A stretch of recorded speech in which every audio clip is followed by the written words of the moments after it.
Okay, hey guys. I just want to check, is this mic working? Yeah, it is. Okay, great. So we're going to get started this morning. Can everybody hear in Drogheda?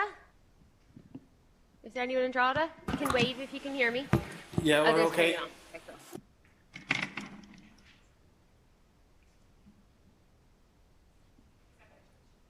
They can hear? Brilliant. Okay, great. Okay, so today we're going to cover the Parkinson's exam, or the extrapyramidal exam, and also the cerebellar exam. So they're two quite short exams. You know, they're not too long, there's not too many components to them, but it is important that, you know, each component is addressed, and also they are very common for exams, and you're also going to see them quite commonly as well. So ideally what I'd like to do is go through each exam first, and then we'll get up some volunteers, and then we'll go through some of the common questions that you might be asked about, or some of the kind of clinical knowledge that you'd be expected to have. Sorry, just checking that the feed is working there. Okay, great. So first of all, the Parkinson's exam. So Parkinson's disease. So can anyone give me a nice definition of what Parkinson's disease is?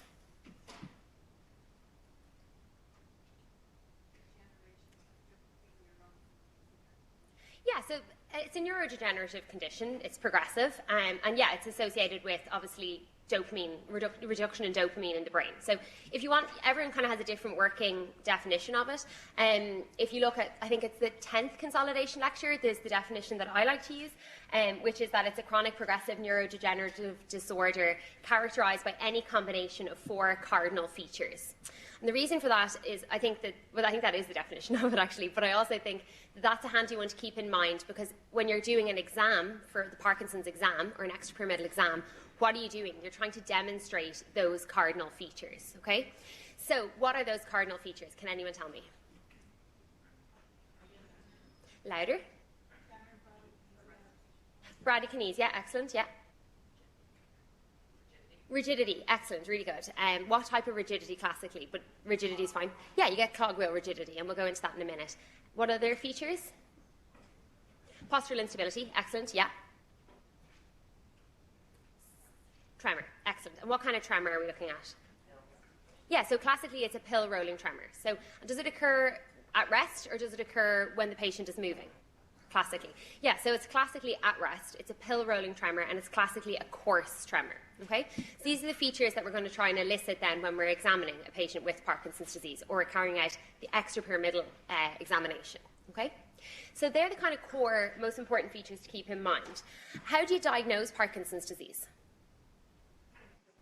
Yeah, it's a clinical exam, yeah, so a clinical diagnosis. So obviously, you know, there is some supporting investigations that you can do, such as a DAT scan, when the diagnosis is a little bit more ambiguous, but it is, strictly speaking, a clinical diagnosis. So what do you need to have to be diagnosed with Parkinson's disease?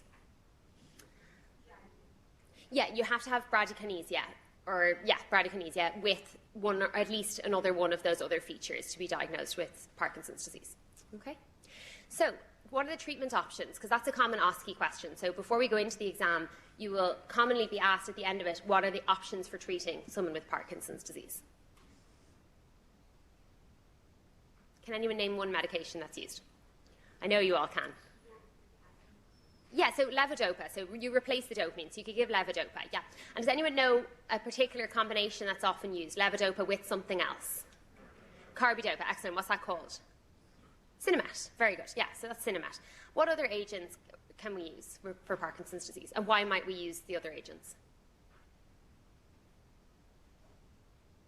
You could use anticholinergics, yeah, they are an option.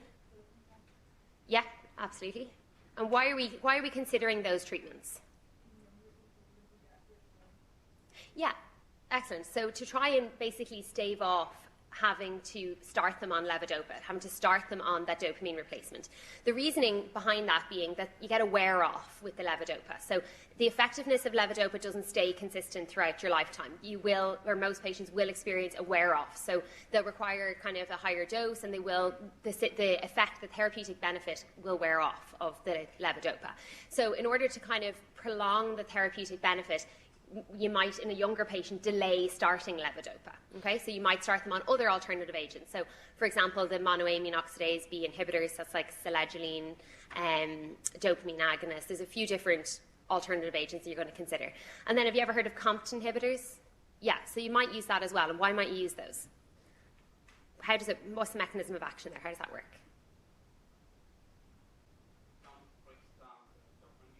Yeah.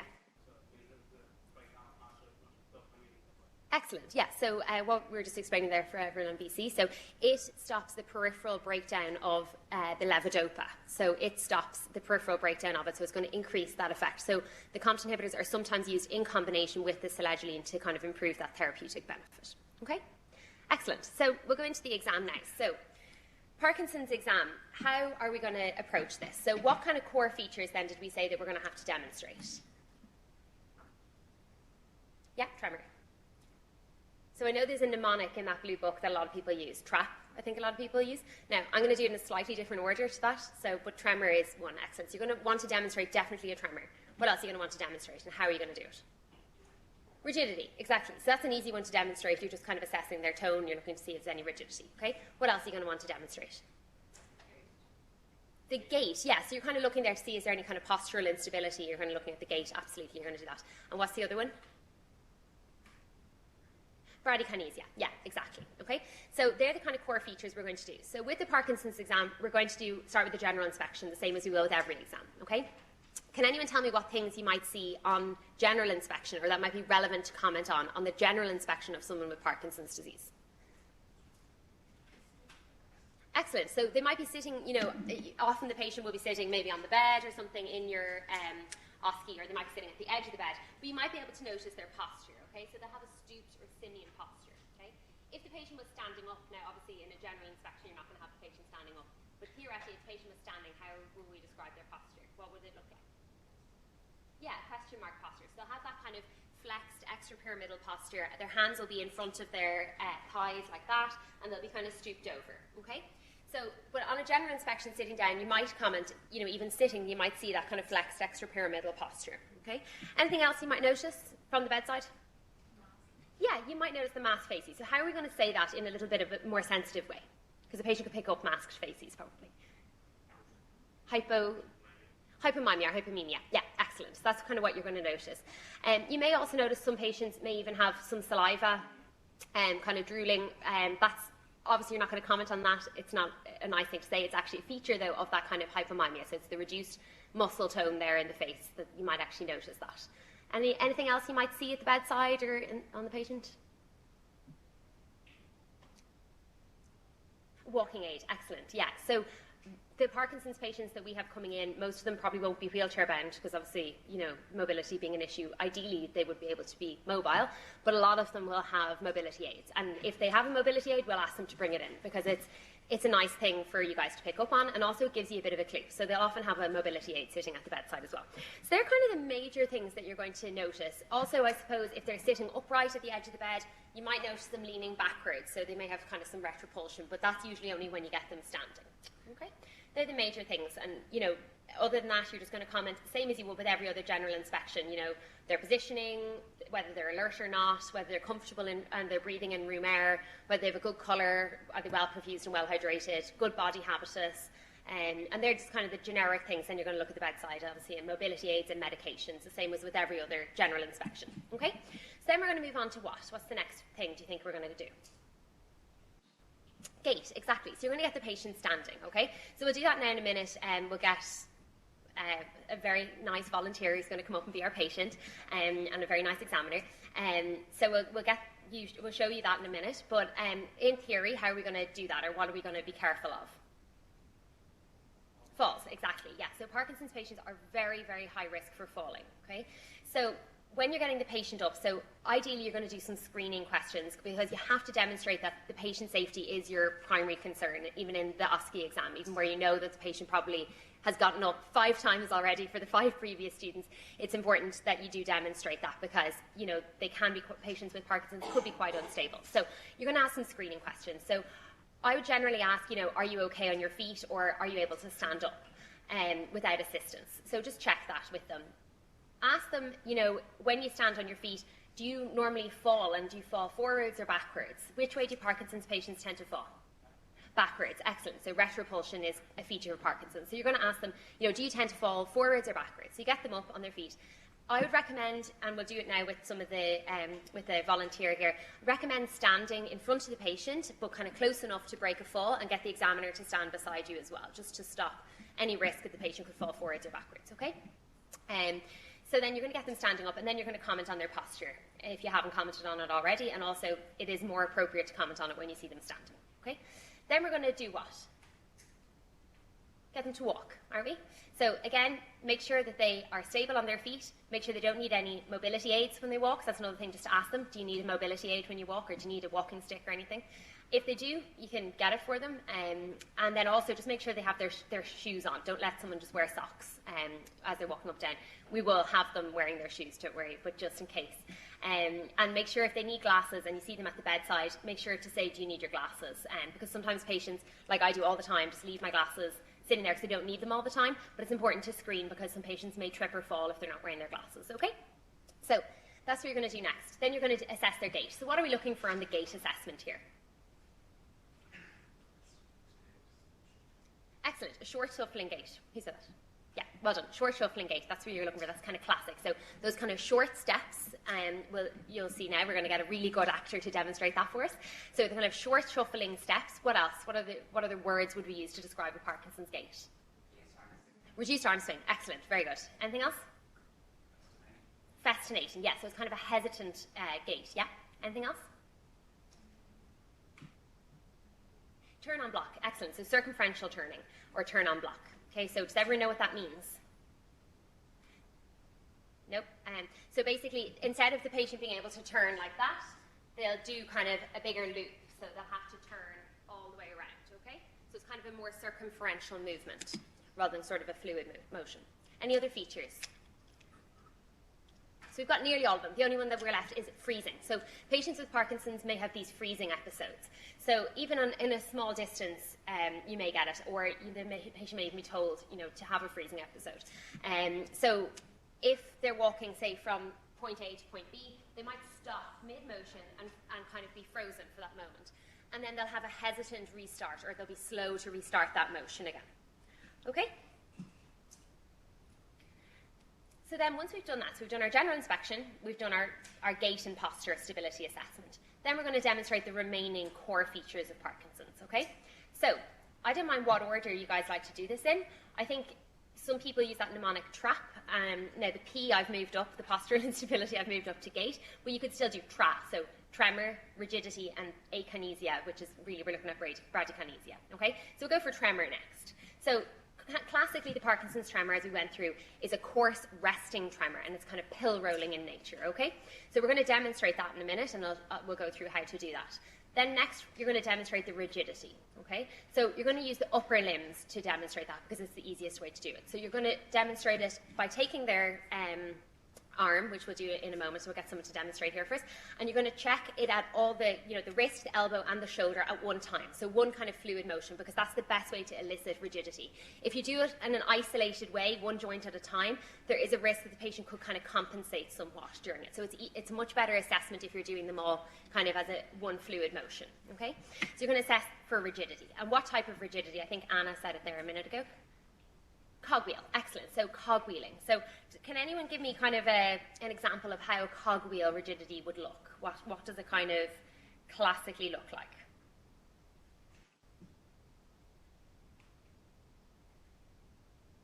Yeah, so you're kind of doing it there. So it's kind of a jerky resistance to passive movement. That's how it kind of looks, with kind of alternating relaxation and flexion of the muscles, okay? So the patient's going to be kind of moving around like that, okay? So kind of how you would imagine it to look. There's good videos on YouTube if you want to look up some of these features. You can kind of see how they appear, but really it is actually quite distinctive when you see it, okay? So they have that kind of cogwheel rigidity, okay? Their tremor might be superimposed on top of that as well, so keep that in mind. They may also have the tremor there as well. Okay, so that's the rigidity. So what's next then? The last thing then that we want to, out of those core features.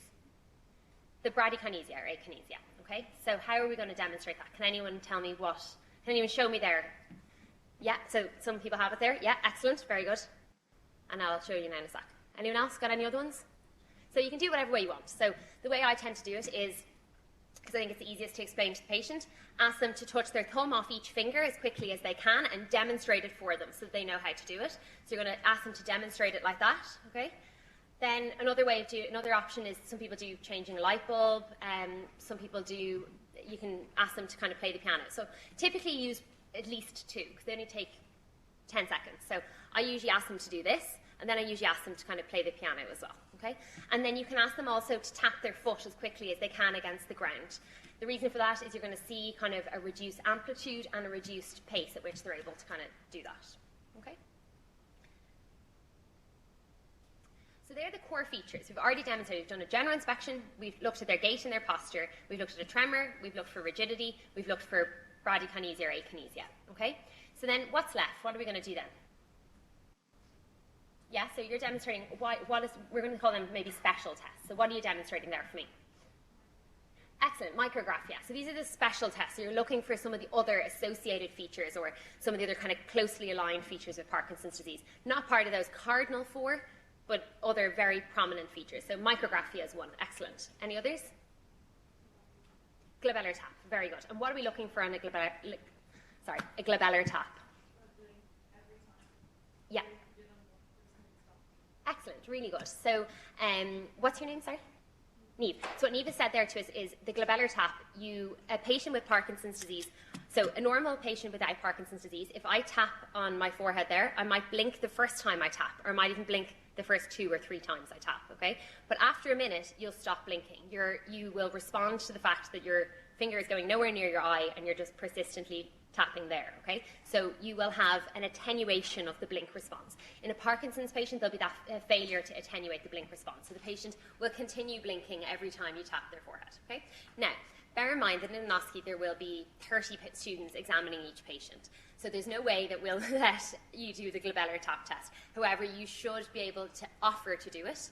And I mean, in theory, if you were finished and the patient had never had it done that morning, in theory, I suppose there's a chance that someone might let you do it, but it would never be worth any marks on the OSCE because we couldn't allow every student to do it to a poor patient, like 30 times over. You just couldn't do it. So, but you should offer to do it, and there may be marks going for offering to do a glabellar tap test, or at least if I asked you as an examiner, what would you expect to find on the glabellar tap test, you'd be able to describe it if that was a question at the end, okay? So you're going to offer to do a glabellar tap. Any other special tests that you're going to do?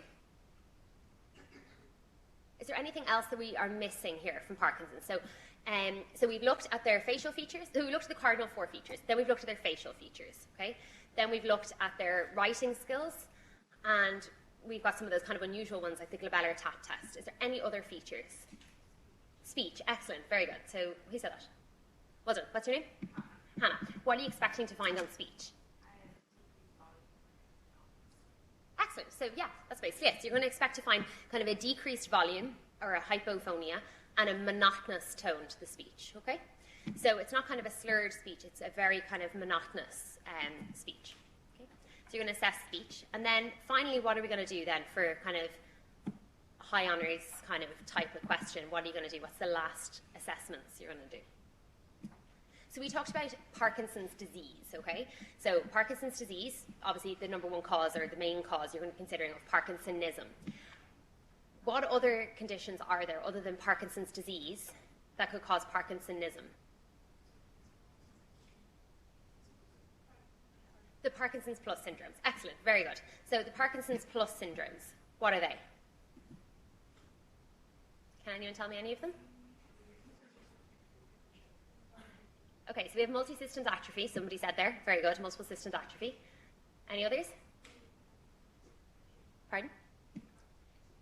Yeah, Lewy body dementia, yeah, you can get that, yeah.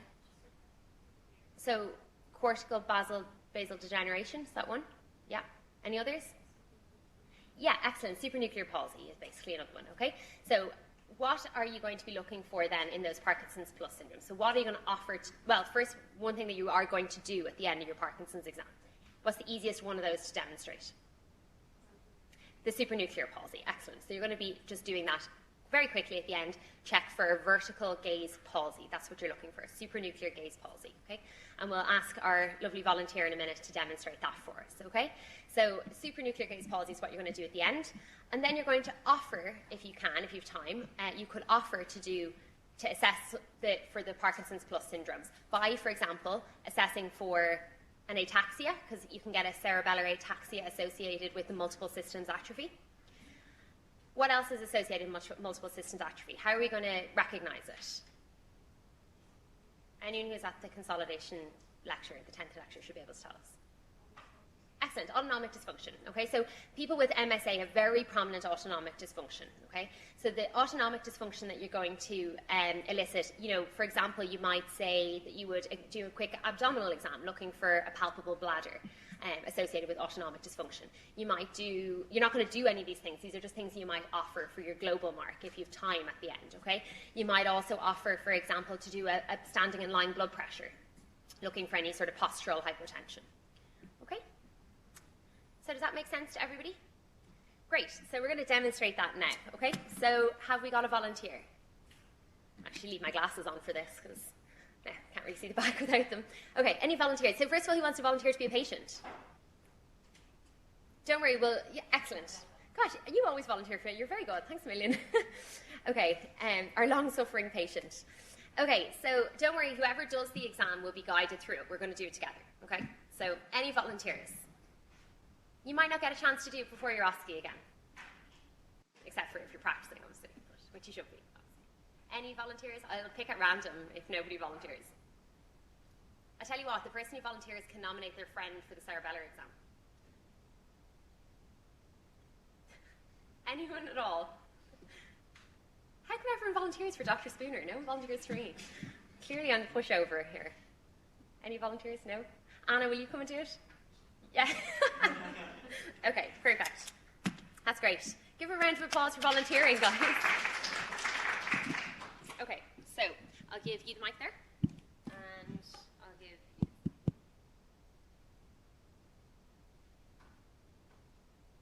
You're going to have to swap, actually, since she's examining this one won't work. So, great. Okay, this one works.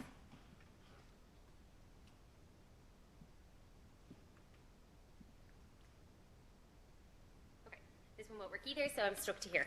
I have a loud voice. You have a loud voice, but you'll probably still need the mic for the video. Right, yeah. Video. Yes. Okay, cool. So is this one working now? Oh, it is. Okay, great. So Parkinson's exam. So Anna is going to very kindly demonstrate it. So I also have to time this at the same time, okay? So you have 5 minutes, obviously, in your OSCE to demonstrate this. Is the sound really strange in Drogheda with this mic? Does it sound like very echoey? No, it's okay. The sound is okay. It's okay. Okay, great. Thank you. Okay, so you have 5 minutes roughly to do this exam, okay? So it can be a bit tricky to get done in the 5 minutes, so that's why it's good to demonstrate it now. We'll go through it. We won't time you first, and then we'll do it in a kind of a timed setting, okay? There's obviously some things that you're going to have to pick up on, quite quickly, especially in your general inspection, if you're going to get it done in the 5 minutes, all right? Okay. So, off you go. Hi, I'm Anna. I'm one of the RCSI medical students. Could I get your name? Hamid, nice to meet you. Hamid, I've been asked to perform a neurological exam on you, so it's just going to be involving me making a few comments and then doing a few tests. Would that be okay? Okay, are you in any pain, Hamid, at the moment? Okay, grand. Well, I'll just make some comments from the end of the bed to start. So on general inspection, Ahmed is sitting comfortably in the bed. I don't notice any stooped posture. He is kind of smiling. There is no obvious tremor, and he appears comfortable. So first I'm going to assess his gait. Emma, can I ask you a few questions? Are you okay to stand up on your feet? Do you need assistance when you're standing up? Okay, and do you have a tendency to fall when you're walking? Okay, and if you did fall, would you fall forward or backwards? Ahmed, for the sake of this, we're going to say yes. Okay, you're going to say you fall sometimes. If you go to this side, just so we stay on screen, actually, I think. Yeah, so if you walk to this side, exactly. Okay. So pretend, if you wouldn't mind, Ahmed, just sit on the side of the bed there, right? So this is the way the patient will be sitting probably.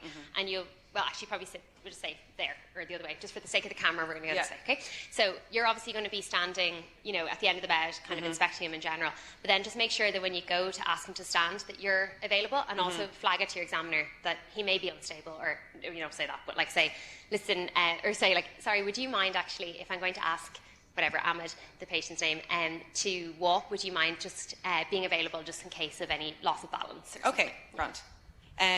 So, Hamid, could I get you to walk to the wall and then walk back, and I'll just be sort of standing behind you. So just ask him to stand first, probably. Okay. So are you able to stand and then see if he's able, kind of watch him standing, then comment on his posture. So that's when you can kind of spot that stooped simian posture, and then get him to walk. So it'll only take you 10 seconds. So it's just kind of an adjustment in the phrasing. Grant. So if you could just stand up on your feet there, that would be great. So I do notice somewhat of a stooped posture. And if you could just start walking, that would be fine. And let me know if you're unstable. So I'll be the examiner. So you've asked me to walk, and you can kind of stay standing to the side so you can actually observe it, because you've asked the examiner to be there. So I can observe a shuffling gait, a short shuffling gait with this patient, and a turn on stop, and stooped posture, and no real hesitancy. Oh yeah, no, there is some hesitancy there. You can sit back down. That's great. Yeah. You deserve an Oscar for this Are performance. you okay to sit back up there? Grant. Okay. So on examination of gait, I did notice a short shuffling gait. There was some hesitancy, and there was some turn on stop as well. Yeah, turn on block. Turn on hawk. On block. On block. Oh, on block, sorry. It's probably my pronunciation, so it's turn on block. I'm now just going to assess for a tremor. Sorry, I don't know if you can see me. So just... I'll grab something that you could use. So my advice for this one is to actually just use a pillow, because if you ask the patient to stretch their hand out, technically you're asking them to do a movement. Yeah. So that's kind of what's a bit tricky about that one. So pretend this is a pillow. I have no idea whose jacket this is, so I apologise. Yeah, probably has. So if you could just rest your hands on that pillar there. So just on observation, I see a pill rolling tremor on both hands at rest. It is a coarse tremor. It is more prominent on the right than on the left. There is a minor tremor as well on the right foot. That is a bit of a tapping tremor. I don't see any tremor in the mouth or in the chin on rest. Hamid, would you be able to hold your hands out for me? Are you able to do that? Okay, so I can still see the tremor. It's worsening on both hands. Should be improving, but you improve slightly on movement. Okay. I can see a definite improvement. Yeah, there's a definite improvement on movement with the tremor. That's great. Thank you, Hamid. You can put your hand down now. So I'm now going to assess tone of this patient. Excellent. Yeah, perfect. So hang on a sec. You could relax your arm as much as you can. Just do you have any pain in your arm? Right, okay. So if you just totally relax there. So that was nice instructions there. So if you want to say it again, sorry, Hamid, would you be able to just relax your arm entirely? And I just checked if he had any pain in his arm or shoulder, which he said no. So I'm just going to move your hand, your arm. Okay. This is great practice for you, Anna, so that you know exactly how to... He does it better than the patient. So on assessment of tone, there was cogwheel rigidity in both arms. I'm now going to do some tests to assess bradykinesia. So I'm just going to ask you to do a few simple tests that are mostly going to be with your hands. So if you could just see what I'm doing, I'm tapping my thumbs against my fingers. If you could try and do the same that's great, and try and change the finger. Are you able to? Okay, that's fine. And if you could try do that on the other hand as well. And the other finger. That's fine, Hamid. And could you pretend you're playing the piano like this with both your fingers? Okay, that's great, thank you. So on assessment, there was some marked bradykinesia on two of the tests. Excellent. So one other thing you can do as well when you're assessing for the tone, so that was a really good job, kind of one fluid motion, perfect, and Ahmed, you're an excellent actor, I have to say. You're amazing. So you missed your calling in life. Yeah. So what I'd advise doing, or like you can try doing, is something called synkinesis. So when you're assessing the left arm for tone, as Anna did there, you can show us again there, you can ask the patient to tap their other hand off their knee. So ask Ahmed to tap his left hand off his left knee while you're doing that. So I'm just going to be moving your arm around. And if I could do that, could you tap your left hand off your left knee? Just like that, perfect. Excellent. So that's perfect. So it's just something you can add on to the end if you're having any difficulty eliciting the rigidity. or I just kind of do it as a standard thing, just because it actually only takes 2 seconds as part of it. So I would be assessing the tone, just as Anna did there. You can describe it as you go through it, as you did, which is perfect. So there's some increased rigidity in the right upper limb, and it appears to be some cogwheeling. I can feel some jerky resistance to passive movement, with then some alternating relaxation and contraction of the muscles. And then you could say, and Ahmed, while I have you there, can I get you to tap and just kind of point to his hand? So can I get you to tap this hand off this knee, and just let me keep this arm here? And you continue to twirl that arm while he's doing that, and it just takes kind of a second at the end, but it's just nice to demonstrate synkinesis if you can. Okay, so that's the reinforcement of that rigidity. Okay. So I'd now like to move on to some special tests Yes, for excellent. the Parkinson's exam. So I'm going to assess for Parkinson's plus syndromes. Perfect. Well, is there anything you might want to do before that? Before you do? Trying to see, do I have to just ask the patient to speak.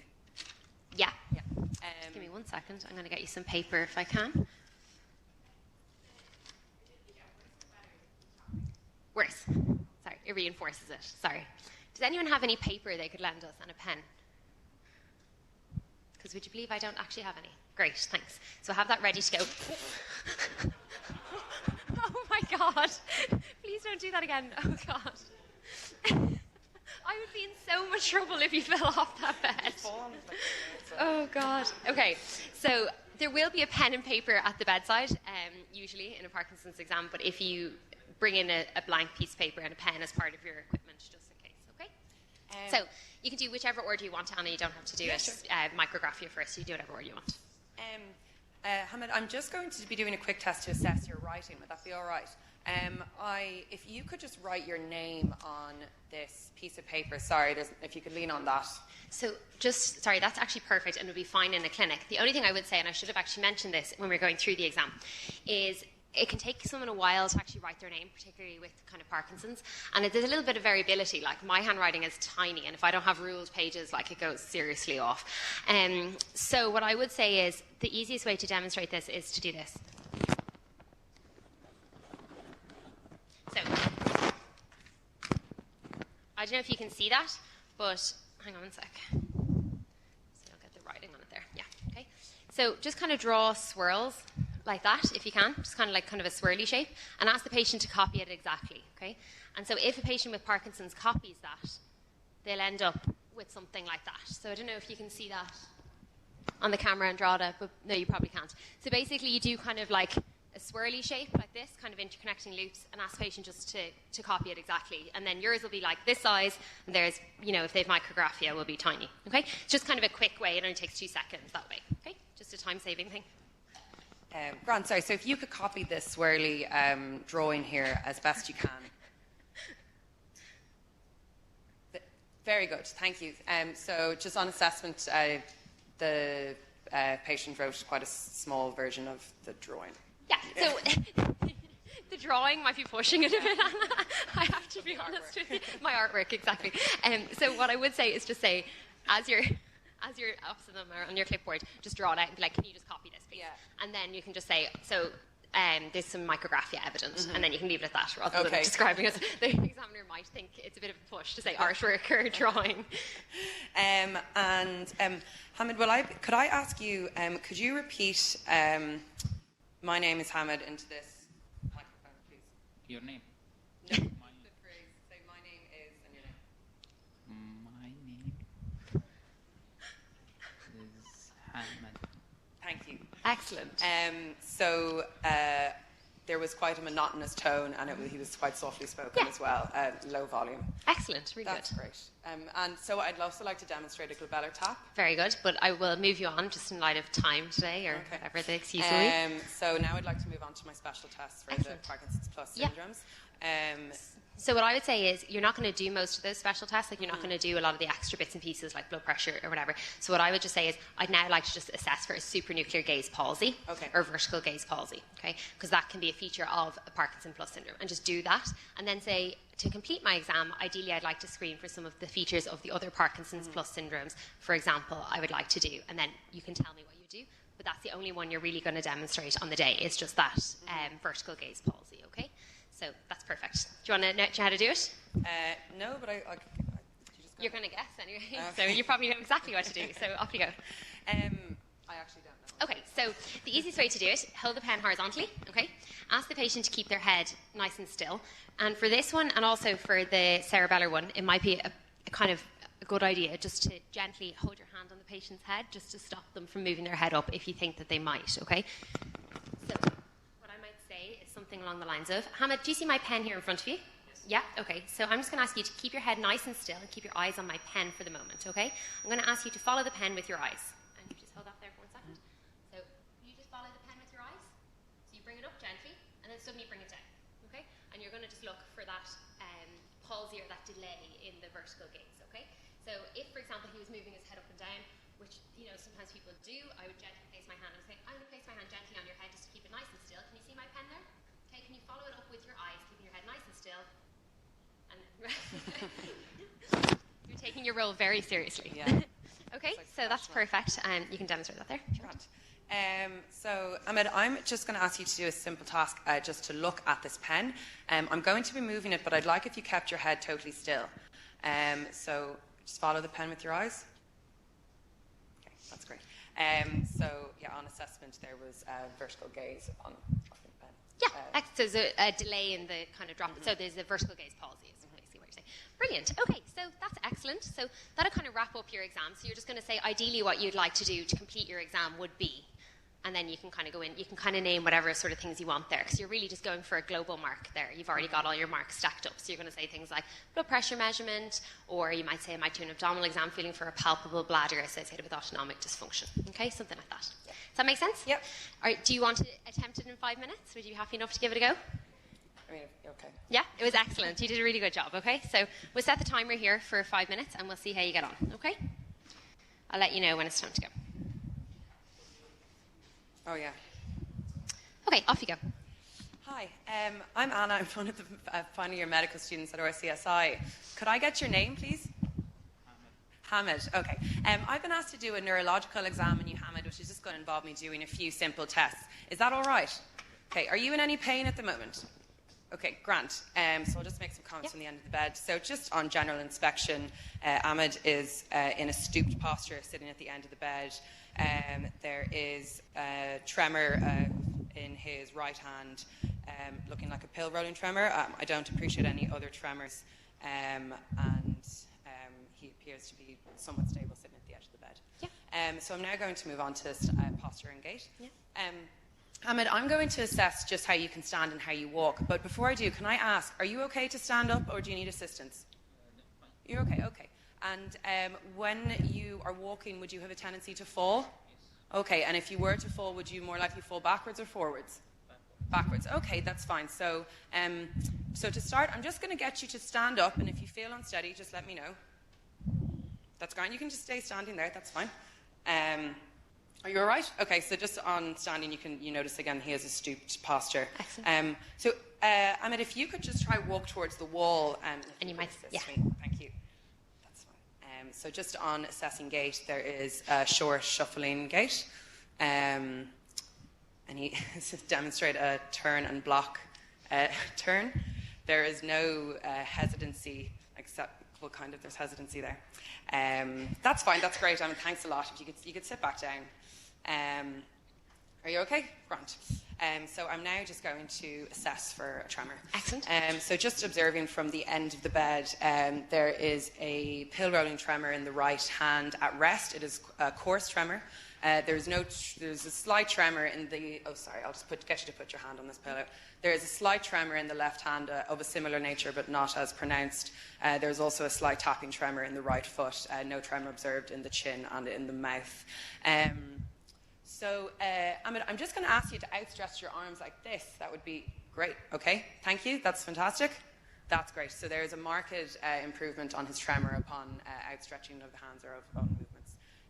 That's great. So I'm now going to move on to assessment of tone.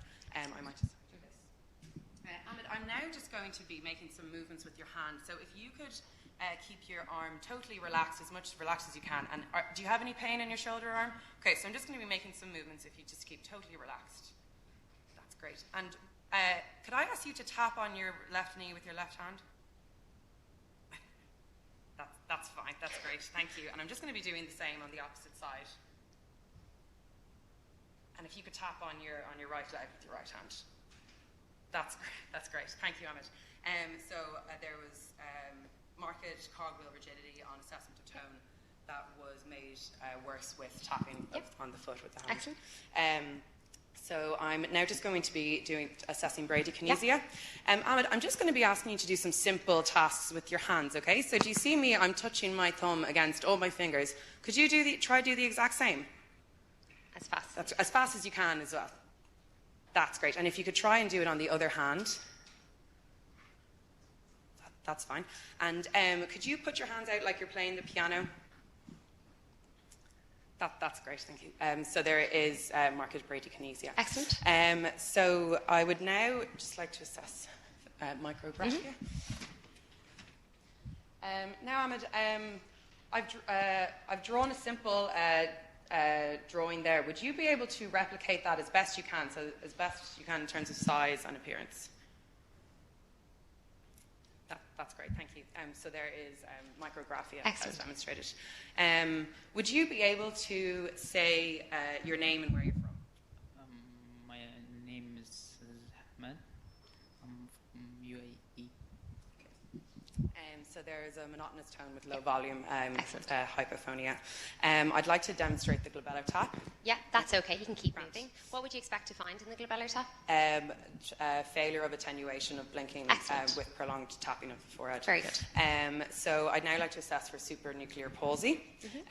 So, Ahmed, if you could look at this pen, and I'm going to move the pen.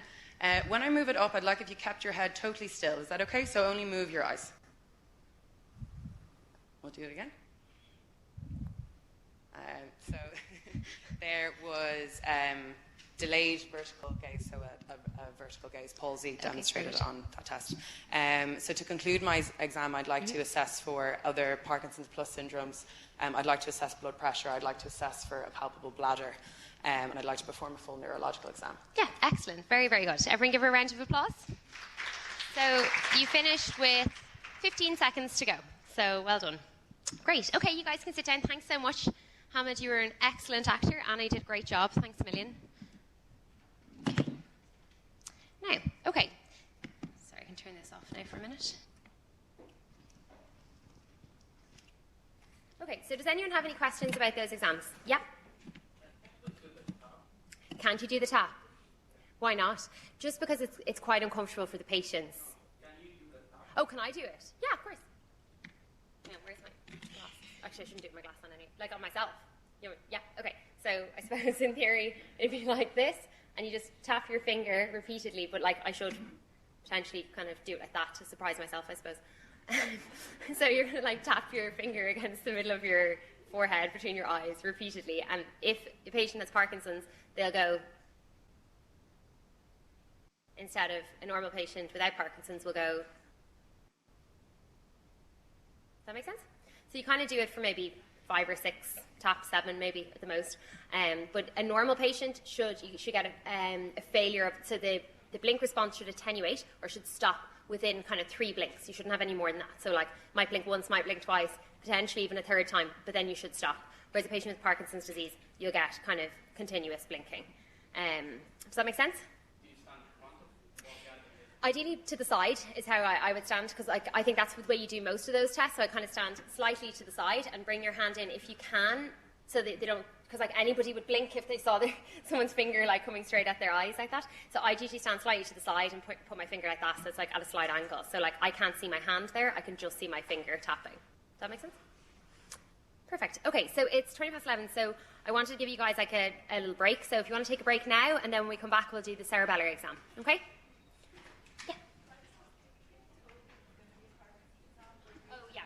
So I should have actually told you that, guys. So the instruction you would probably be given for a Parkinson's exam is, generally speaking, you'll be told that it is a Parkinson's station. Or potentially they could say this is an extra, like a neurological station, please perform an extrapyramidal exam. Or an examination of the patient's extrapyramidal system, or you could potentially, I suppose, yeah, you'd have to. I think you'd have to be told there's no way you could ever be expected to pick up that it's definitely a Parkinson's. So you'd have to be told neurological station, extrapyramidal exam, and Parkinson's exam. I think you'd have to be told, unless we gave you enough of the features to be 100% sure, but that would be such a long vignette that we wouldn't do it. So yeah, you'd be told. Unless, bear in mind that it does come up a lot in long cases as well. So just make sure that if you get a patient who has Parkinson's in the long case, that even if they're in with something else, just make sure that you're able to examine quite comfortably for both. Yep.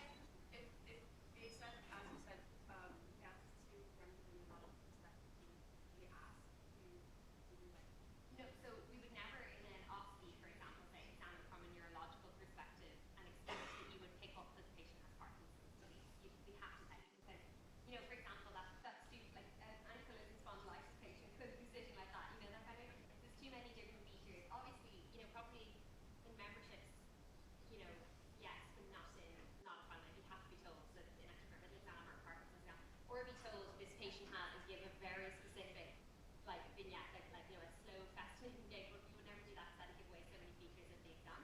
So no, with Parkinson's, I think we'd have to tell you definitely what it is. And I think, from my memory, I think generally you're told, hey, is it not working? Yeah, it keeps flashing. Is that right? Okay, great. So you guys can take a break for the next while. So we'll say come back in 10 minutes. Is that okay? Is that all right? The system is working? Okay, great.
Hello? Is that working?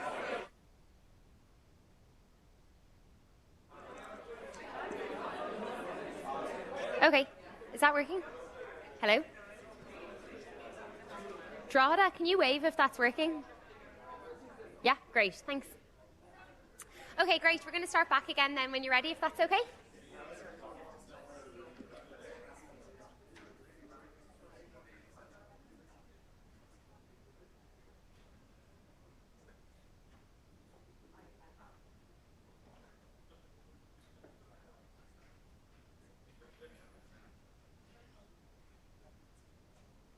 Okay, great. So we're going to start into the cerebellar exam now. So this is an incredibly common station to get in an OSCE, and it also is something you're going to see quite a lot, actually, particularly if you do neurology or something as an intern. You'll see a lot of cerebellar exams. And also, it could be in a long case potentially as well. You could be asked to do a cerebellar exam, or you could have a patient with some sort of a lesion that's potentially relevant to the cerebellum. It potentially could still be in a long case as well. But the OSCE is where you're really thinking that this may come up, okay? So, cerebellar exam. So how are we going to approach that? So the same as in all the OSCEs, you're going to do a very quick general inspection before you start, okay? So things that you might notice on a general inspection of somebody with a cerebellar lesion. If you're specifically told, this is a neurological station, please perform a cerebellar exam, what are you going to do? What are you going to notice on the inspection, first of all? Pardon? Yeah, you might notice truncal ataxia. Excellent. Yeah. So, how would that look, Donal, if you want to demonstrate it there for us?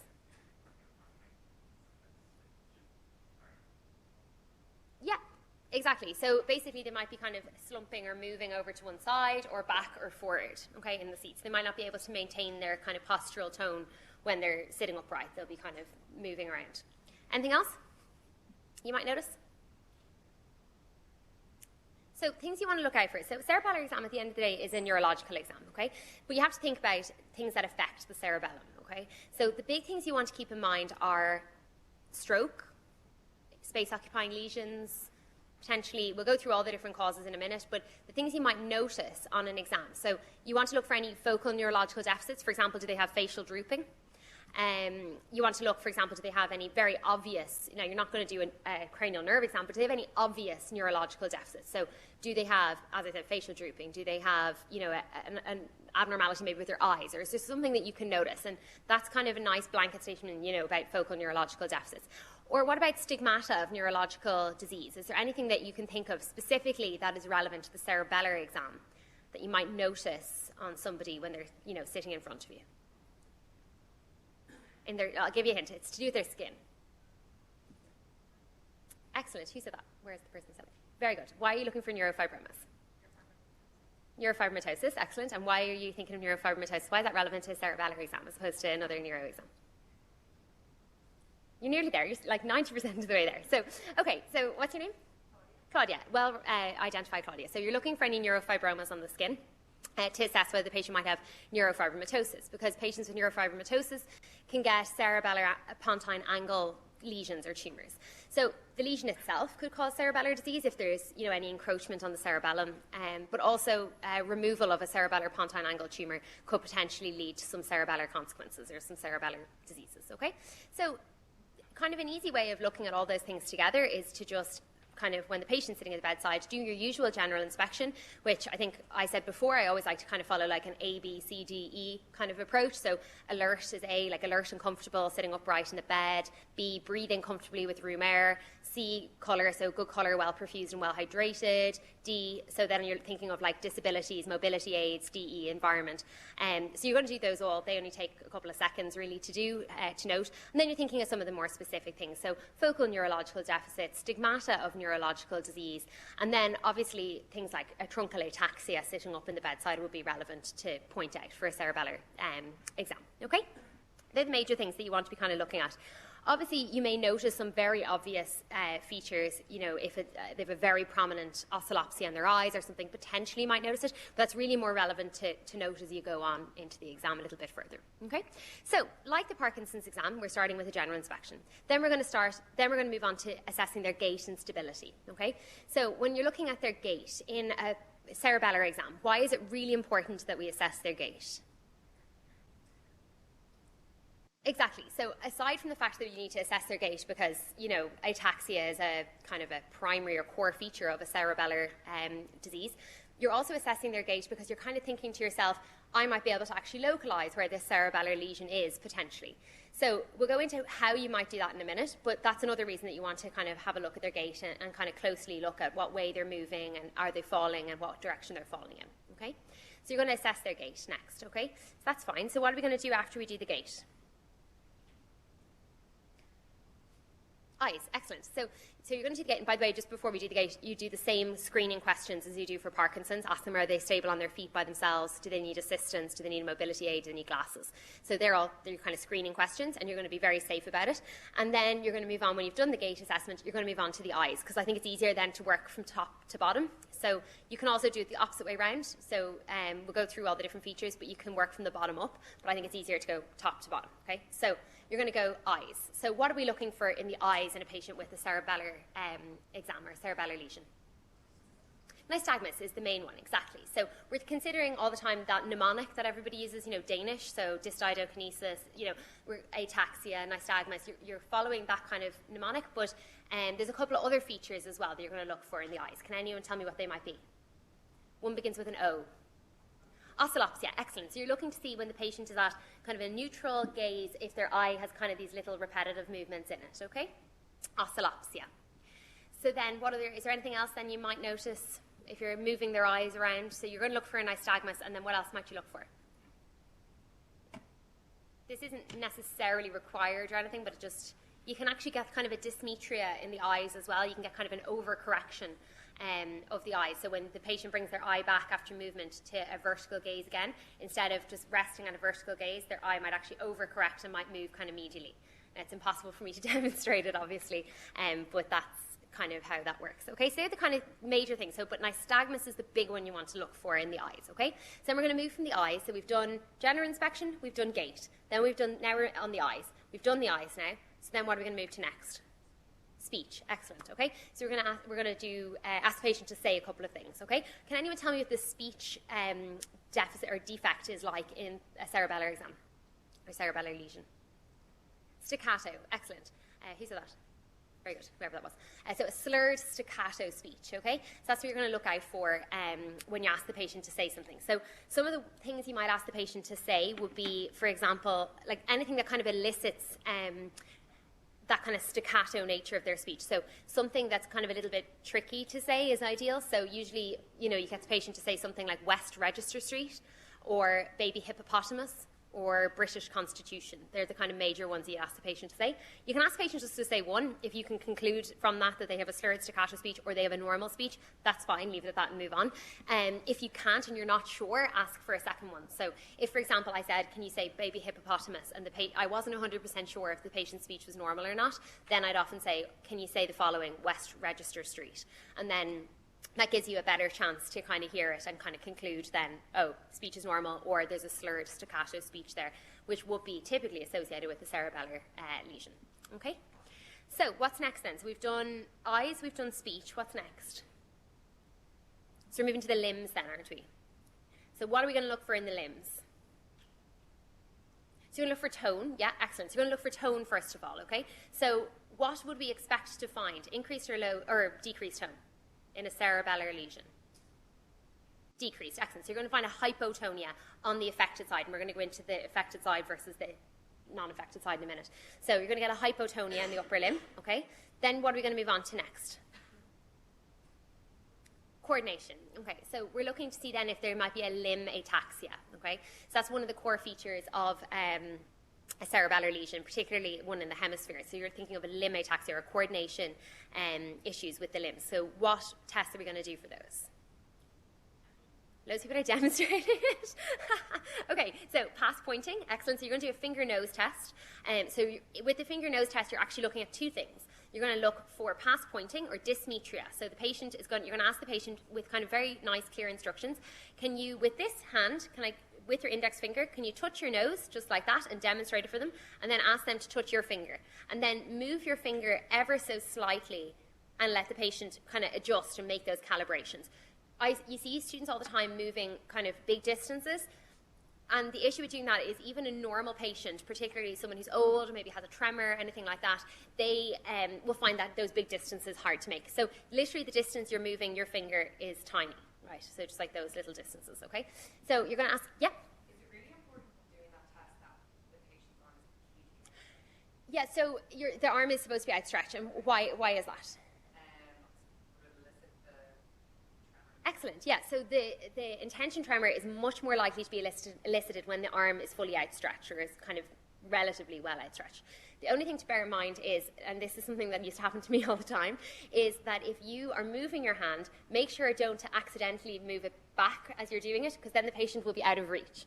So, and that's kind of not fair, and also it's not going to give you an accurate adjustment. So you can have their hand outstretched, but they don't have to be like leaning over it. Just kind of, yeah, fully outstretched, roughly. They shouldn't be like this. No, they shouldn't have their elbow like flexed up like that. Yeah, they should be kind of relatively, but it's not hugely important how fully stretched. If it's just like that or whatever, you'll naturally be able to kind of tell if the patient's arm is going to be fully outstretched. But the only thing just to warn you about is not to accidentally pull your hand back, because then it's just impossible for them to actually complete the task. Yeah.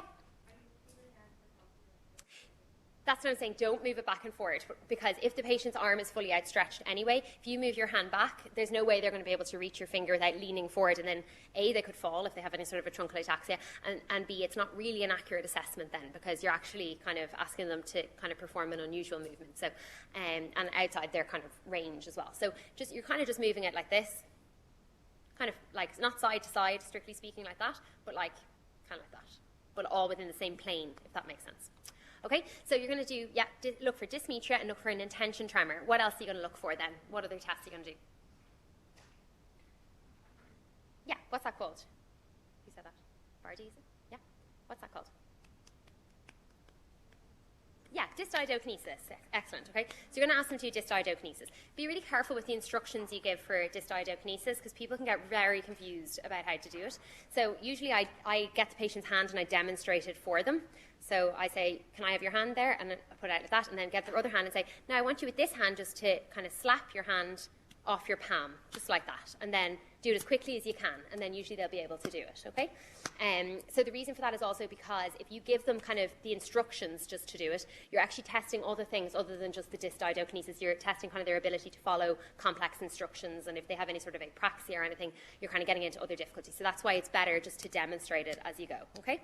And then the patient should be able to mimic it and do the same with the opposite hand as well. So that's the dysdiadokinesis, okay? So then that's kind of pretty much all you're going to do with the upper limbs, okay? So what's the last thing then you want to do, to look for? The reflex. So you're going to look for a pendulum reflex, okay? So the easiest place to do that is the knee. So typically the patient will be either sitting on a chair for this exam or sitting at the end of or over the side of a bed. So it's pretty easy then to demonstrate the knee reflex. It's the easiest reflex to go for, so just trust me, the knee is the best one.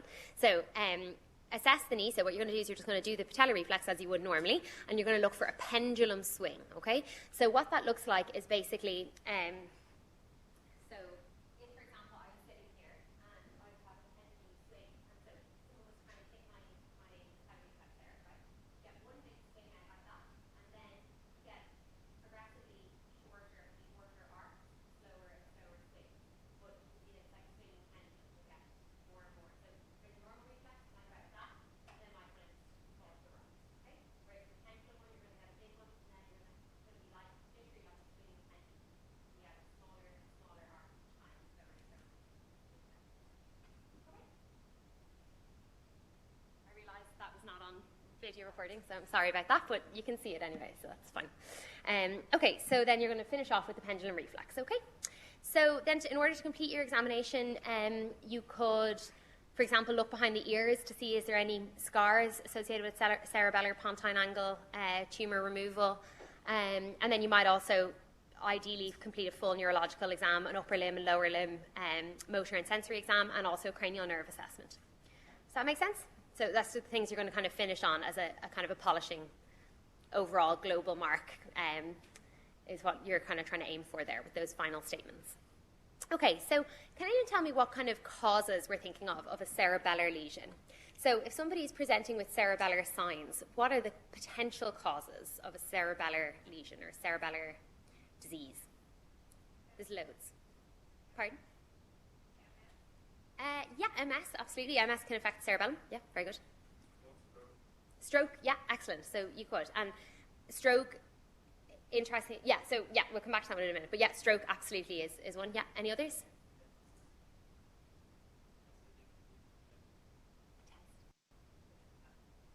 Oh, so yeah, like a paraneoplastic cerebellar syndrome. So absolutely, yeah, you can get a paraneoplastic cerebellar degeneration, which is actually associated with, yeah, like I think lung cancer, breast cancer, pancreatic cancer, so like loads of different ones. So yeah, you can, absolutely.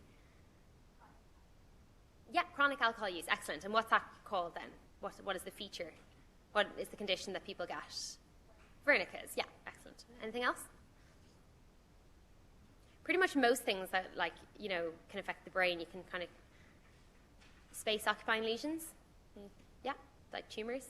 So cerebellar pontine or tumours within the cerebellum themselves. Anything else? Any sort of hereditary causes, we'll say, or like inherited causes?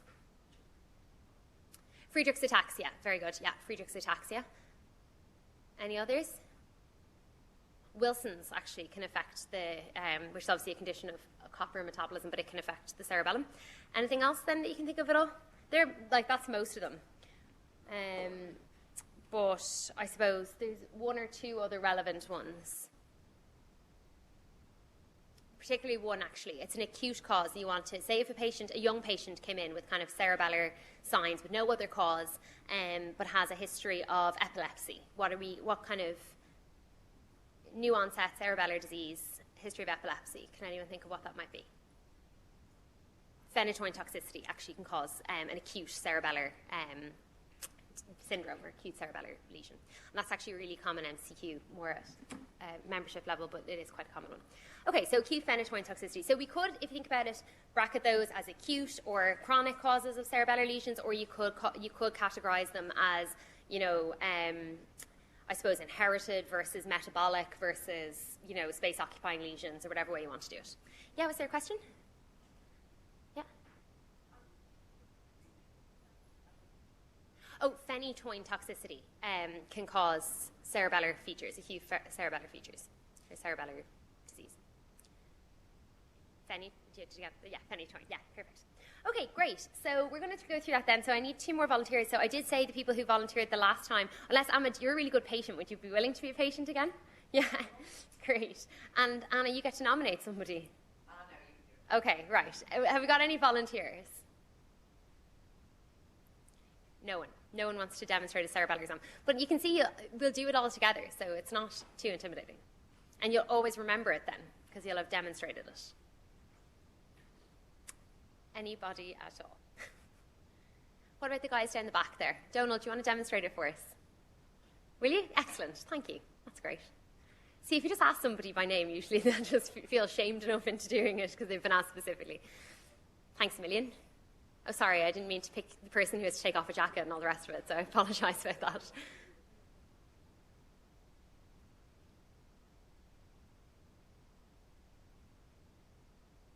Oh, one thing actually I forgot as well, after coordination, you might want to test rebound there as well, okay? So, do you know how to test rebound? We'll do that. Will we do it? No, okay. So you're going to ask the patient to put their hands out in front of them. You're going to ask them to close their eyes. You're going to press down on their hand, and then you're going to ask them to try and keep their hand, like, try not to let it kind of fly up. Just try to keep your hand steady. So you're going to press down on their hand. A patient with say a spasticity from an upper motor neuron lesion, like maybe he's had a stroke, for example, they will have an exaggerated rebound. So their hand will fly up like that, okay? So you'll press it down and their hands will, as a result, rebound up like that. In a patient who has a cerebellar lesion, you'll push their hand down and their hands will just kind of drift downwards like that. Okay? Yeah. Oh, you do, sorry. Yeah. And I've actually been told to turn off this while these are on, so better do that this time.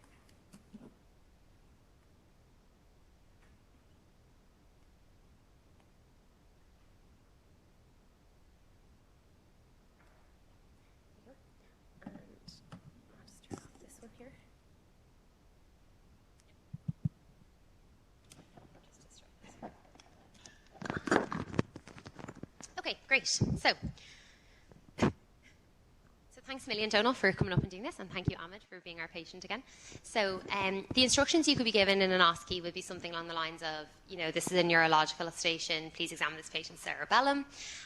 You could say, or please examine this patient from a cerebellar perspective. Alternatively, I suppose, very outlandishly, you could potentially be told that this patient has and give a particular cerebellar lesion, and then say, please examine as you see fit. But more than likely, you'll be told this is a neurological station. Please examine this patient's cerebellum, or from a cerebellar perspective, something like that. Okay, off you go. Hi, Hamid. How are you? My name's John. I'm one of the medical students from RTSI. What I've been asked to do today is a cerebellar exam. So it's going to involve me asking you to walk up and down for me, and then testing other couple of things, like one of your reflexes and a few other bits. Is that okay with you? Perfect. Are you in any pain at the moment? Okay, so I'm just going to start off by making a few comments to the examiner, if that's okay. So on general inspection, Hamid is sitting comfortably at 90 degrees. He's supporting his own body weight. I don't appreciate any obvious truncal ataxia. He looks well. He's of good colour. I don't appreciate any walking aids around the bed, and no obvious signs of any focal neurologic deficits or stigmata of neurocutaneous disease. Hamid, are you okay kind of standing up and walking around? Do you ever have any falls or anything like that? Okay, no problem at all. So I'm going to... You'd be very lucky if your patient told you that they're very ataxic. They'll probably just tell you something like, I fall occasionally, or whatever. And then what question are you going to ask? So if you do fall over, is there a particular way that you tend to fall over, forwards, backwards, or to the sides? To the right side. Okay, excellent, Ahmed. So that brings us on to the next point. So why is it relevant to find out which direction he falls in? Right or left side of the cerebellar lesion. Excellent. So we're going to be able to localize the cerebellar lesion based on clinical exam. Now, you can't always do that, obviously, but you can sometimes. So if the patient has very typical features that localize it to one particular part of the cerebellum, you can then be asked at the end of the exam, where do you think the lesion is? So I think in my OSCE in RCSI, I was asked where the cerebellar lesion was. And it was actually quite a nice question to be asked, because the patient had very obvious unilateral signs. Okay, so we'll go through that at the end, how you might deduce which side it is, where it is, okay? But for now, that's perfect. So you're going to ask the patient, when you normally stand up, do you ever fall? They'll say maybe yes or maybe no. They say yes. Ask them which direction do they normally fall in. That is the handy thing of giving you kind of the heads up in advance, which side the lesion potentially may be on, and also it's safer because you can ask the examiner to stand on that side. Perfect. So, Hamid, I'm going to, in 1 second, I'm going to be asking you to stand up for me, and I'm just going to ask the examiner. He said that sometimes he falls to the right-hand side, so if you just be able to keep an eye on him while I'm commenting on it. So, Hamid, if you could just stand up for me, first of all, please. Thank you very much. Please don't actually fall. And then, Hamid, if you could just walk then just down towards the wall for me, and then turn around and come back. Thank you very much. If they had a truncal or they had a one-sided ataxia, they'd be more like kind of like that type of thing, but still, really good effort. So I can appreciate that Hamid has a broad-based gait, and he's excellent. Leaning towards the right-hand side. Very good. Perfect, thank you very much. And then, so while the patient is standing, I'd also like to check for a Romberg's test. Yeah, why are you going to do that? Pardon? Why are you doing that? As a patient who has a cerebellar lesion can be Romberg's positive. So what does Romberg's actually test for? Proprioception. Proprioceptive loss, rather than a cerebellar. Okay, so if the patient is standing with the legs together, if he's falling when his eyes are open, it's a sensory ataxia. If he's falling when his eyes are closed, it's exactly. proprioception. Yeah, exactly. So that's it. So one other thing just to bear in mind is that some patients who wouldn't be necessarily as ataxic, you might still have to demonstrate heel-toe walking, the same as you would with kind of just a gait assessment. So, for example, if a patient was just slightly unsteady and you wanted to try and really tease it out, you could ask the patient to walk heel to toe like that. However, obviously, for safety reasons and, for a whole host of reasons, if a patient is very ataxic and is leaning very much to one side, you're obviously not going to do a heel to toe walk. So like him, you wouldn't there. But you would if the patient hadn't got a very prominent ataxia. Also because the heel to toe walking, not being able to do that is actually kind of a classic feature of a cerebellar vermis lesion. But that's perfect. He obviously did have a very prominent ataxia, so you're not obviously required to ask them to do a heel to toe walk, so it just wouldn't be safe. Yeah. So will I do the Romberg's? Yeah, you can. Yeah, absolutely. So I would say you're exactly as you explained there. So you'd like to do a Romberg's assessment. I'd probably leave it till the end, potentially, because it's not specific. you're obviously testing for a sensory ataxia if they're moving like that with their eyes open. But I always leave it to the end, but you can do it there. If they're up anyway, that's absolutely Yeah, I was perfect. just going to do it while the patient was standing rather than just getting them back up again. Grant, so I'm just going to put the... Yeah. Grant. Perfect. So I'm going to ask you, if it's okay, if you could just stand your feet together for me, and then I'm going to be standing just to make sure I'm supporting you, and then we'll see how it is sloping slightly off the right side there, and we've got them. So how many of your eyes open? All right, so if you can just keep your eyes open for me first of all. Okay, so there is a sensory ataxia, and then close your eyes. Perfect. So the patient has, thank you very much, Hamid. So if you could just sit back down for me then, please. So the patient has demonstrated sensory ataxia there. But just for everyone to be just really clear about the Romberg's test, because it's one that commonly gets mixed up. When you do get a patient to stand with their feet together and close their eyes, you're testing for proprioceptive loss, not kind of a cerebellar, just in case there's any confusion about that. So if a patient is Romberg's positive, that's not associated specifically with cerebellar disease. That's associated with proprioceptive loss, okay? That make sense? Yep, perfect. One question, actually. The oscillopsia, is that Yeah. something that you can see, or that's Yeah. just a patient's symptom? No, you can see it. Yeah, you can kind of see it. It's very subtle, so you may not be able to always see it, but if it's there, you can see it, and you certainly could tell the examiner you're looking out for it. So if you've done your gait now, so we've done our general section, we've done our gait, you're going to sit back down, you're going to now kind of work your way through it. So as Donal said, we're going to start with the eyes, so you're going to look for oscillopsia, nystagmus, and then potentially you might even see sort of a dysmetria in the eyes or a kind of an overcorrection. Hamid, so what I'm going to be doing now is I'm just going to be testing your eyes. So what I'd like you to do, first of all, if you could just keep your head very still, and I just want you to just follow my finger, but again, keeping your head very still, okay?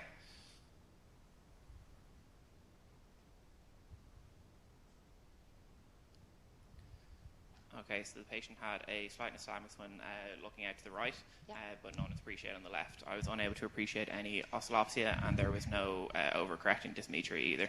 Hamid, I'm just going to take a quick look behind. So remember, if you're looking for dysmetria, you have to stop in the middle at the end, just to make sure that you actually, so when you're bringing it, you have to stop. So if you're bringing it across like this, make sure to stop it in the middle to look for that overcorrection, because otherwise if you move it quickly across again, you can't really tell if there's overcorrection, because the patient's eyes are still moving. Do you know what I mean? So rest it in the middle for a second, so it's on vertical, or it's on neutral gaze. That's perfect. Grant. Okay, so Hamid, next... Actually, Jonah, would you mind turning slightly just for the camera? I just realised for the recording. Yeah, no problem. No, you're fine there, yeah. Grant. So next we're going to be doing one or two tests on the upper lips. We're going to be testing the well, I'll start off with tone. Yeah. So I'm going to test the tone in your One upper other lip. thing, just if you want to go in order, you can go in your own order. Sorry, speech. Yeah, perfect. Grant, so Hamid, if you could say I just need you to repeat one or two sentences after me, if that's okay. So if you could just say the sentence baby hippopotamus for me, please. Baby. So it'll be slurred staccato. We're not going to ask you to do it, don't worry. Perfect. And then if I was unsure, I could get him to say British Constitution as well. So next, moving on from speech, I'm going to test the tone in your upper limbs, if that's okay. Yeah, I'll hold it. If you want to stand where I am, just for the camera there. Yeah, so I'll just test this.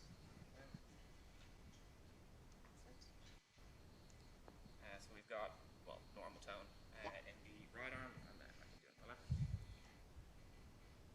And then we'll see this normal tone on the left arm as well. Okay, perfect.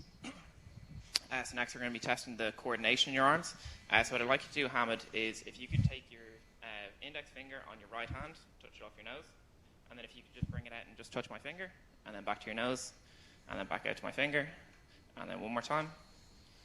Perfect. So Hamid on the right-hand side there displayed an intention tremor and pass pointing. And then if you could do the exact same thing, please, but with your left hand. So we'll say that you're okay on that side, Hamid. Yeah, perfect. And then on the left-hand side, there is no pass pointing or no dysmetria. Very good. So next, Hamid, what I'd like you to do is... Yep. If you could just take your right hand, put it on top of your left, and then if you could just turn it over and back as quick as you can for me.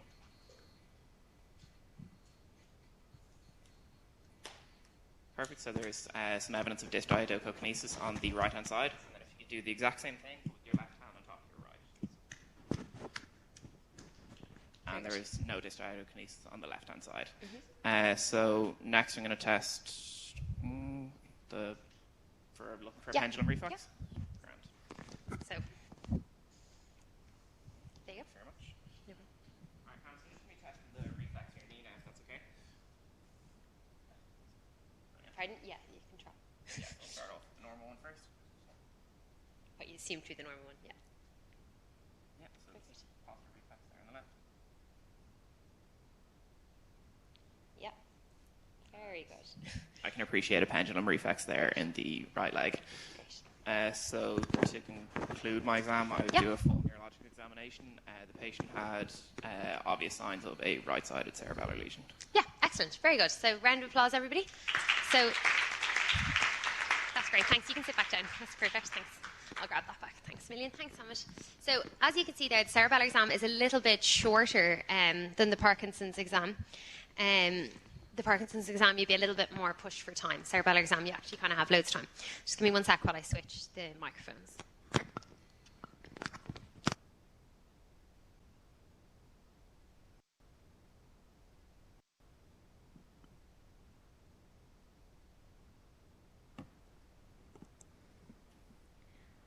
Okay, great. So is this working now? Yeah, I think it is.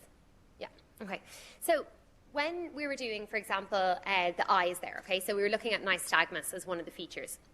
So can anyone describe what nystagmus kind of looks like? Yeah, so like kind of a repetitive beats or kind of an involuntary repetitive movement in the eyes, and they're called beats or whatever. So like you can kind of see them moving like that, all right? So how can you tell the direction of the nystagmus? So first of all, horizontal or vertical, exactly. That's the most important kind of, or one of the most important differential features that you're going to say. So if you see a nystagmus, the patient has a nystagmus, you're going to say, of note, there was a nystagmus present in the left eye, we'll say, okay? Or the right eye, since all the features were right-sided there. So we'll say there's a nystagmus on the right eye, okay? And how do you tell which direction? So it's horizontal, we'll say, okay? So it's a horizontal. How can you tell? Now, you wouldn't really be expected to tell, but how could you tell? Excellent. So there's a fast phase and a slow phase of the nystagmus, okay? Or, that's by convention, that's what they're called. So fast phase and a slow phase, okay? So there's the one that's kind of going fast, and then there's the one that's kind of the second beat, which is going a bit slower, okay? And which direction, how do you decide which direction the nystagmus is going in? The direction of the fast or the direction of the slow? The fast. Excellent. So it's the direction of the fast beat or the fast phase, okay? So there's a really good video on YouTube that you can look at a nystagmus, and they highlight to you which direction it's going in, and it is useful to kind of see that. You can also look at oscillopsia and stuff online as well, so that's also helpful to see. So we were talking then a little bit about localizing a cerebellar lesion. So if a patient has right-sided limb features, so they have a right-sided pass pointing, a right-sided intention tremor, a right-sided dysmetria, or dystiokinesis, sorry. Where is the lesion? The right, yeah, but where? Right hemisphere, yeah, so it's in the right cerebellar hemisphere. So remember, the cerebellum has the two hemispheres, and it also has the vermis, okay? So when you're localizing a cerebellar lesion, the kind of broad principles are that if the lesion is central, so it's in the vermis, you're going to get things like truncal ataxia. So if it's kind of the easiest way to remember it is if you think to yourself that if the lesion is central, the kind of pathology or the findings are a little bit more central. So you get truncal ataxia because that's kind of your trunk. So they're kind of unstable or instability from the trunk part, okay? Whereas if the lesion is in the hemispheres, they're going to get more limb features, so limb ataxia. So, for example, if a patient has a right-sided cerebellar lesion, they will have a right limb ataxia. So they'll have right-sided pass pointing, they'll have right-sided dystiokinesis, they'll have right-sided intention tremor, and they'll have a broad-based gait that kind of the weakness or the kind of ataxia or the I suppose where the problem is on the right side, so they'll fall to the right side. Does that make sense? Whereas if the lesion was in the left hemisphere, all of those features would be on the left side, so they're ipsilateral, as opposed to kind of some of the other neurological diseases where you get contralateral signs, okay? It's ipsilateral. Whereas if the patient has a central vermis lesion, you're going to have kind of a slurred, very staccato speech, potentially. And you could get that with both, but that's classically the feature. They'll also get a truncal ataxia. And if you ask them potentially to do that heel-toe walking, that'll really kind of bring it out if they're able to, if their ataxia is not too severe, okay? Whereas the other ones, the kind of hemispheric lesions very much occur on the limb side, so the ipsilateral limb. You'll also get, for example, the nystagmus will be in the direction of the lesion. So if it's in the right hemisphere, the fast beat of the nystagmus will be to the right. Okay? Does that make sense to everybody? So some questions you could be asked at the end of a cerebellar exam, for example, would be to localise the lesion, if you can, on a clinical exam. Now, you might not be able to, but if you can, the features are consistent enough, then you could be asked to localise the lesion. You could also be asked for causes of cerebellar disease, or cerebellar lesions. So it'd be good to have kind of a good bit of familiarity with what the causes of cerebellar lesions are. Okay? I'd advise having a structure to that as well. So like whether it's acute versus chronic, or space-occupying versus inherited versus metabolic. Great.